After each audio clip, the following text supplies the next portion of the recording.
I'd like to thank today's sponsor, Ultimate Ears, for the best earbud technology. Use the earbuds the pros use. Use Ultimate Ears. UltimateEars.com. I can always hang out for the interview still, but I want to get the music. Which we love, man. Is this a DAD-GAD tuning? Modification? It's an open D. Open D with an F sharp. Such a great tune.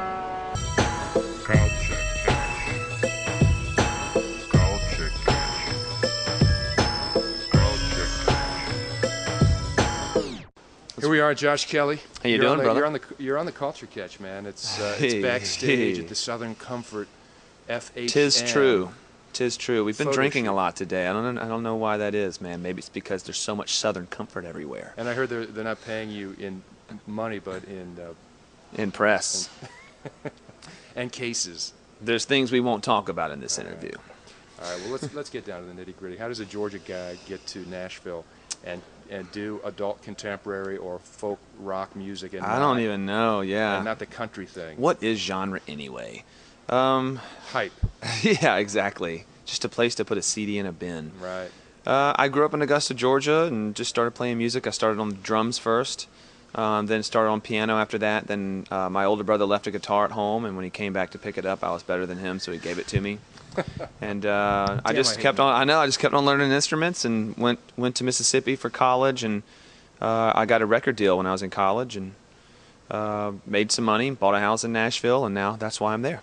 Well, I wanted to ask you, were you stunned by that, having that kind of success out of the gate?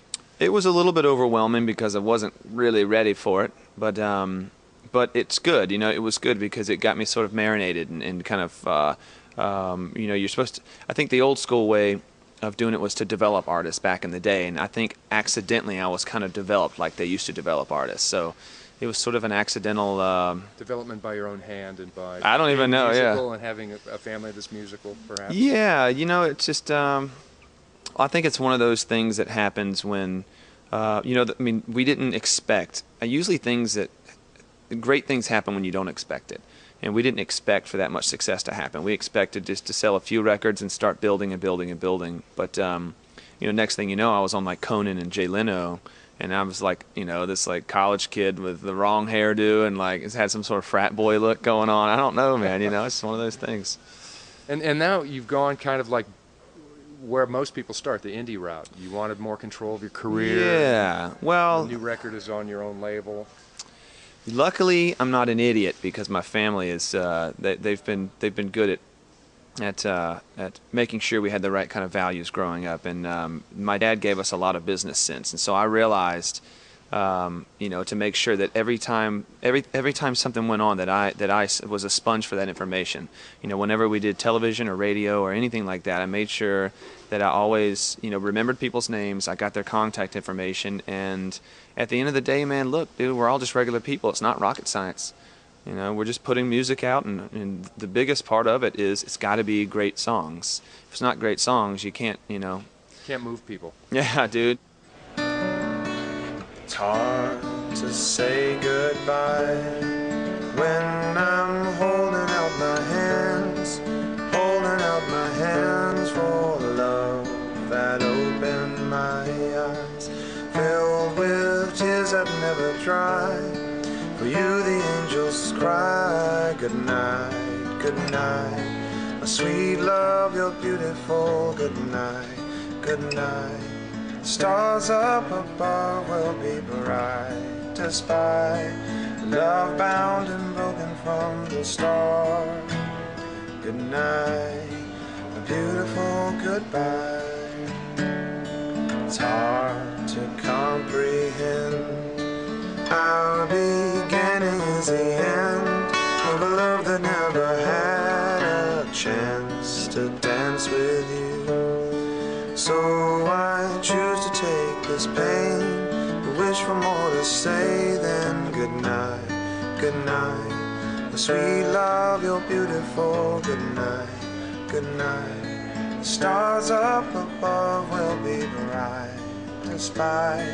A love bound and broken from the start. Good night, a beautiful goodbye. Oh, sweet angel of mine, gone to sail through the night. In my heart you'll always be. I hope that you'll remember me wherever you are. Oh.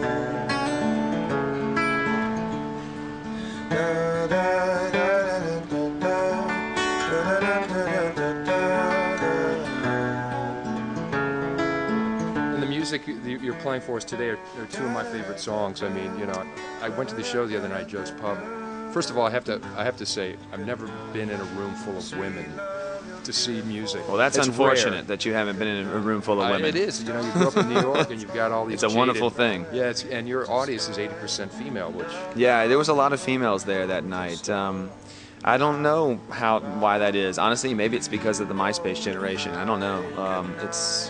And I think my music lends itself to that because I'm not really ever writing about guys. I'm always writing about girls. And you're a hopeless romantic. And I'm a hopeless romantic. And Obviously. you tell good stories about your songs. You set up your songs very nicely. That's why I like playing acoustic shows, because it affords you the opportunity to sort of set the songs up and bring people in the situation I was in when I was writing the song, or the situation I was in when I realized this is something I wanted to write about. You know, you have the whole school of thought. Some musicians are like, you know, I can't dare explain, you know, the meaning of this song. You have to figure it out. Yeah. But so often they're all autobiographical. My brain is too intricate to describe my song. No, dude. Like, that's why I write songs, because I write them for people's reactions. I mean, there's only so long you can write for yourself, man. There's only so long that you can be by yourself and pat yourself on the back and go, great song, Josh. You know, you want people to hear it. You want it to evoke emotion. I mean, I do it because I write a lot of songs just because I like to give my girl new things to listen to, because she can't find music out there that she likes. So I'm always just writing her new stuff. I give her new songs every 2 weeks. And that's both the blessing and the curse with the internet is, you know, on one hand you have to use that to get out there to your public. When you don't have the big machine behind with all the marketing dollars, that's, you know, to your disadvantage. But the internet has kind of leveled the playing Well, field. yeah, and it you know what, man? I mean, look, currency is just, it can be anything. It can be what a situation is worth, or it can be actual tangible money. And as far as like my situation goes, like what we have to offer and what my new route independently is worth more than the millions that somebody else can spend. Well put, well put.